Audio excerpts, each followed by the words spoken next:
मन के जादू माँ मोर दिल खोगे ना, तोर माया के रंग माँ मोर सपना रंगे ना। तोर झूल झूल रेंगे ना माँ मन मोर रहज गे ना, तोर कजरारी नैना माँ मोर तन डूबे ना। धीरे धीरे मौला देख के कबर मुस्काए रे, तोर एक झलक पाए बर मन मोर तरसे रे। जब ले तोला देखे संगी नींद मोर उड़े रे, तोर मीठ मीठ बोली सुन के मनवा मोर जुड़े रे। चंदा घलो शर्मा जाते तोर रूप ला देख के, फूल घलो महक उठे थे तोर अंचरा ले छू के।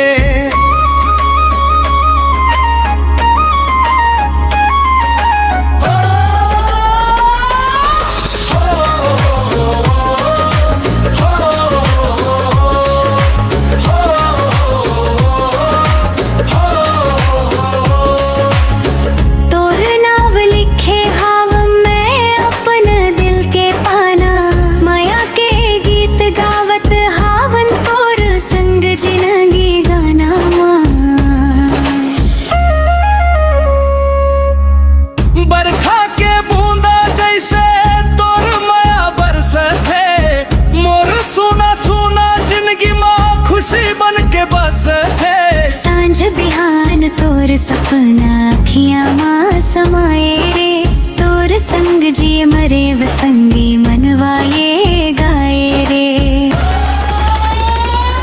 तोर झूल झूल रेंग ना माँ मन मोर रहज गे ना, तोर कजरारी नैना माँ मोर तन डूबे ना। मैया की डोरी बन भगे है अब तोर संग मोर, जन्म जन्म तक रही वो संगी धर के तोर हाथ मोर।